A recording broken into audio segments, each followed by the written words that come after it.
La ruée vers l'ouest, le nombre de jeunes Français qui souhaitent s'installer au Québec s'envole. Pourquoi cet attrait? Nous suivrons deux jeunes femmes qui ont tenté l'aventure. C'est notre grand reportage. Dans l'actualité également, la ruée vers l'ouest. Je vous le disais, le nombre de jeunes Français qui souhaitent s'installer au Québec est en train de s'envoler. Des salariés, des étudiants aussi. Pourquoi cet attrait? Vous allez le comprendre, la crise et le chômage ne sont pas seuls en cause. Il y a aussi le choix d'une société différente, d'une société de confiance, dit-on. Voici l'aventure telle qu'elle est tentée en ce moment par deux jeunes femmes que nous avons suivies. C'est notre grand reportage ce soir. Il est signé Anne Ponsinet, Zidenberkus. Montargis. C'est ici que Karine Hamon est née et c'est d'ici qu'elle va partir. Bonjour. Une boîte de pralines, la spécialité locale dans la valise. Elle a besoin de nouveaux horizons. J'ai fait le tour, hein. J'ai fait le tour tout simplement. Puis même envie de changer de paysage, de voir d'autres choses. Voilà. À 27 ans, Karine est pâtissière et elle a la bougeotte. Il y a 2 ans déjà, elle avait envisagé de partir pour Londres avant de renoncer. Je suis vraiment pas à l'aise à l'oral en anglais, donc c'est vrai que pour se jeter dans le bain comme ça, c'est pas facile. Ce sera donc le Québec. Elle part avec un permis vacances-travail. Peu de pays offrent ces conditions aux jeunes Français. Un visa pour l'aventure, car il permet de voyager, mais aussi de travailler une fois sur place. 53 kilos de bagages et 6 heures de vol plus tard, le dépaysement est au rendez-vous. Montréal, c'est l'Amérique. C'est grand, mais Karine a son réseau.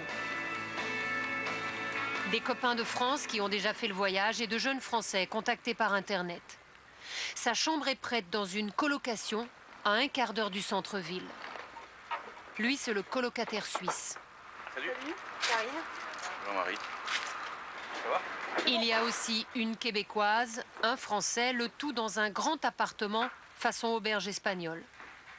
350 € par mois, charges comprises, un bon plan. Au milieu des pulls pour le froid, sa blouse de pâtissière et 2 torchons. Elle va pouvoir expérimenter cette économie libérale dont on lui a parlé. Le marché du travail canadien, c'est réputé pour récompenser ceux qui travaillent, ceux qui se donnent. Donc, à voir si vraiment c'est comme ça et si l'évolution, on va dire, est plus significative qu'en France. Si on est moins bloqué par des hiérarchies ou si c'est pareil, tout simplement. Hein. Le marché du travail, c'est Olivier qui peut lui en parler. Salut, Olivier, c'est toi? Ouais. Karine. Ah. Salut. Oui, ça va. Une fois qu'il lui aura exposé les règles de la coloc.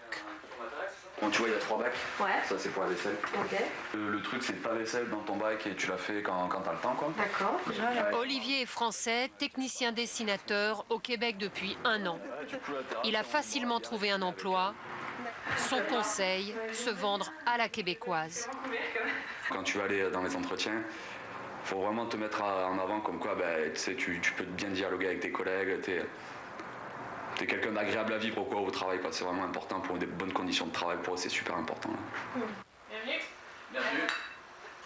Bienvenue au Québec, ouais. Une première journée encourageante se termine pour Karine. Reste à trouver le job. La bonne nouvelle, c'est que le Canada a besoin de bras. La démographie est en berne. Pas assez de poussettes dans les rues de Montréal pour regonfler la pyramide des âges. Le Québec a fait ses comptes. D'ici 2020, 1,5 million d'emplois seront à pourvoir. Ce sont des départs à la retraite dans 3/4 des cas. Un vrai défi pour une population de 8 millions d'habitants. Il faut donc attirer des jeunes, des professionnels, des étudiants aussi. Alia Hassan-Courniol a répondu à l'appel. Elle est étudiante en 3e année de relations internationales. 2 500 € de frais de scolarité, même prix pour les Français que pour les Québécois. C'est 3 fois moins cher qu'ailleurs en Amérique du Nord pour un enseignement à l'anglo-saxonne. Le constructivisme postule d'une réalité intersubjective. Le Québec est particulièrement friand de ces jeunes francophones. La province espère bien qu'ils iront ensuite occuper les emplois vacants du marché du travail canadien. Le tout, puis leur partie, je vais attendre lundi, parce que moi aussi, j'ai plein de travaux à remettre. Alia ne sait pas encore si elle restera, mais pour le moment, ça lui plaît. non coercitifs. Alors, nos cours sont très très interactifs.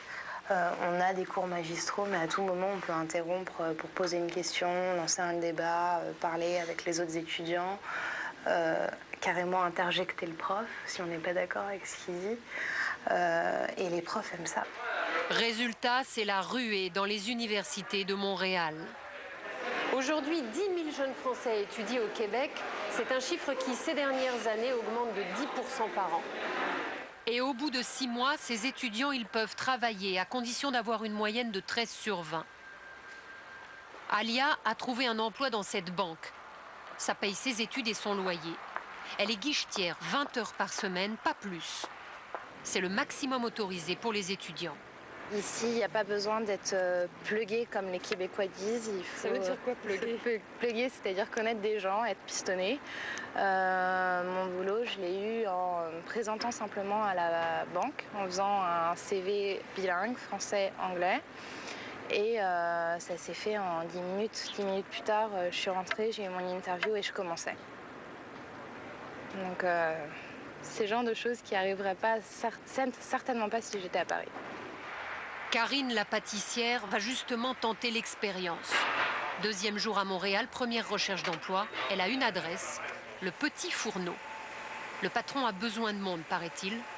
Il lui a dit de passer. Bonjour, Karine Hamon. Yves. Voilà. Yves, bien voyager. La prise de contact vire rapidement à l'entretien d'embauche. Est-ce que toutes les recettes de base étaient correctes avec ça? Par peut-être le feuilletage, parce que quand j'ai travaillé en boulangerie, c'était le boulanger qui le faisait. 15 minutes plus tard, affaire conclue pour une semaine à l'essai. Un pâtissier qui vient d'Europe et puis qui se débrouille bien trouvera du travail très facilement. Les portes sont très faciles à ouvrir dans ce domaine-là ici. Aux dernières nouvelles, Karine a réussi sa période d'essai. Cette semaine, elle travaille pour de bon. Bienvenue au Canada. Merci à vous qui nous suivez au Canada et partout ailleurs sur TV5 Monde. À demain.